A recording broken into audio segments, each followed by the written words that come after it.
देश और दुनिया की हर खबर से जुड़े रहने के लिए वार्तालाप टीवी को अभी सब्सक्राइब करें और हाँ, बेल आइकन दबाना ना भूलें। अब हर खबर आपके फोन पर।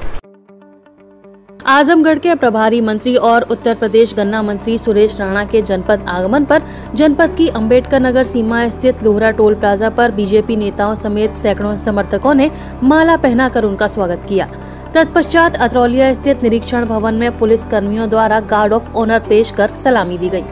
जनपद के प्रभारी मंत्री ने निरीक्षण भवन के मीटिंग हॉल में सर्वप्रथम पंडित दीनदयाल उपाध्याय के चित्र पर पुष्प अर्पित करते हुए कार्यकर्ताओं संग आवश्यक बैठक की, जहां सभी मंडल अध्यक्षों का परिचय प्राप्त करते हुए 2022 चुनाव की समीक्षा की गई।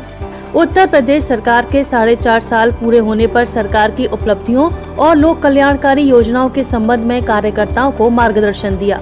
इस दौरान पत्रकारों से वार्ता कर बताया गया कि 2022 में आजमगढ़ की सभी 10 विधानसभा सीटों पर भारतीय जनता पार्टी अपनी जीत हासिल करेगी। सुरेश राणा ने कहा कि जिस प्रकार से आम लोगों के बीच प्रधानमंत्री और मुख्यमंत्री के कार्यों की चर्चा हो रही है, उससे लोगों में काफी उत्साह है और इस बार विधानसभा चुनावों में पिछले बार की अपेक्षा और ज्यादा सीटें लेकर बीजेपी सत्ता में आएगी। उन्होंने कहा कि गन्ना किसानों के 95,000 करोड़ का भुगतान सपा की पिछली सरकार ने किया था। भाजपा राज्य सरकार ने 1 साल में 1,44,000 का भुगतान गन्ना किसानों को किया है। 10 साल में 30 चीनी मिलों को बसपा और सपा सरकार ने बेच दिया था। बीजेपी सरकार ने एक भी चीनी मिल को बंद नहीं होने दिया और सबकी क्षमता को बढ़ाने का काम किया है।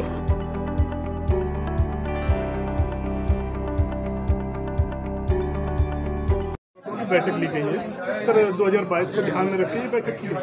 आज जनपद आजमगढ़ के भारतीय जनता पार्टी की दृष्टि से लालगंज जिले की बैठक में मैं यहाँ अतरौलिया में मौजूद हूँ और जिस तरह से भारतीय जनता पार्टी की हमारी तमाम नेतागण और तमाम कार्यकर्ता उत्साह से लबरेज है, आदरणीय मोदी जी, आदरणीय योगी जी के कामों को लेकर के जिस प्रकार उनके अंदर प्रसन्नता है और जिस प्रकार जनता लगातार आदरणीय मोदी जी, आदरणीय योगी जी के कामों की चर्चा कर रही है, मैं विश्वास से कह सकता हूं कि लोगों का विश्वास इस ओर इशारा कर रहा है कि भारतीय जनता पार्टी पहले से भी बड़े बहुमत के साथ 2022 में सरकार बनाने जा रही है। सबसे बड़ा कारण, यदि मैं केवल आजमगढ़ को फोकस करूं तो आजमगढ़ में विश्वविद्यालय देने का काम आदरणीय योगी जी ने किया है। आजमगढ़ में हवाई पट्टी अभी बहुत जल्दी हम यहाँ से हवाई यात्रा शुरू करने वाले हैं, आदरणीय योगी जी ने दिया है। और पूर्वांचल एक्सप्रेसवे जो एक ऐतिहासिक काम है, आजमगढ़ से लखनऊ की दूरी अब 2.5 घंटे की हो गई है, ये भी काम आदरणीय योगी जी के कुशल नेतृत्व में हुआ है।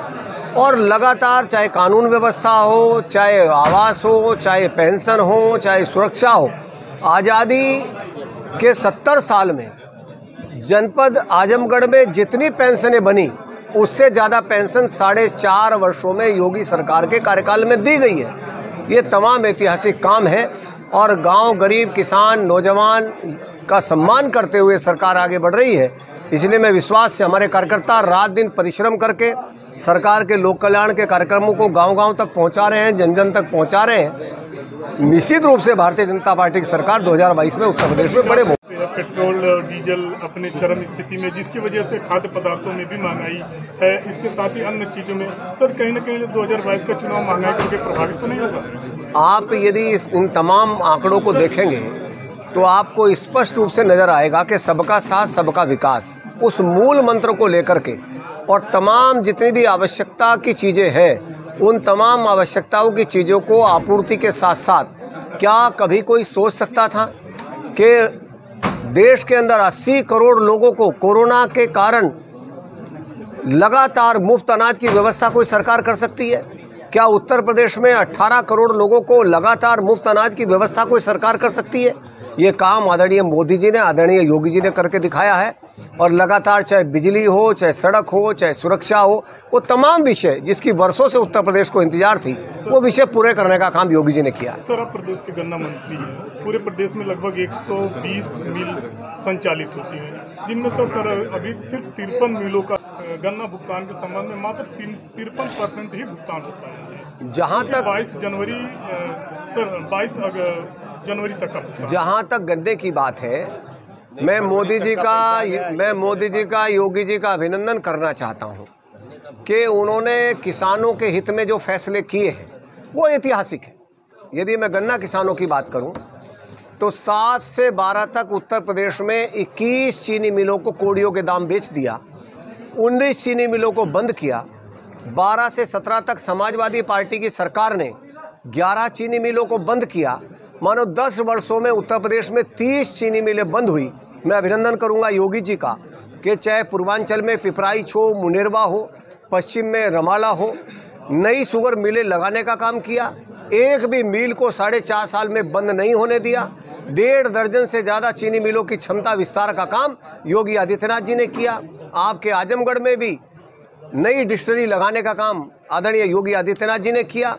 और जहां तक गन्ने के भुगतान की बात है, 5 साल में समाजवादी पार्टी सरकार ने 95,000 करोड़ रुपए का भुगतान उत्तर प्रदेश के गन्ना किसानों को किया था। योगी सरकार ने 4 वर्षों में 1,44,000 करोड़ रुपए का गन्ना किसानों का भुगतान किया है। 95,000 करोड़ और 1,44,000 करोड़ का कितना अंतर है, आप इसका स्वयं विश्लेषण करना। और जो बचा है वो भी हम अभी 84% भुगतान चालू सत्र का हो चुका है। पिछले सत्र का 1 पैसा बकाया नहीं है। ये वर्ष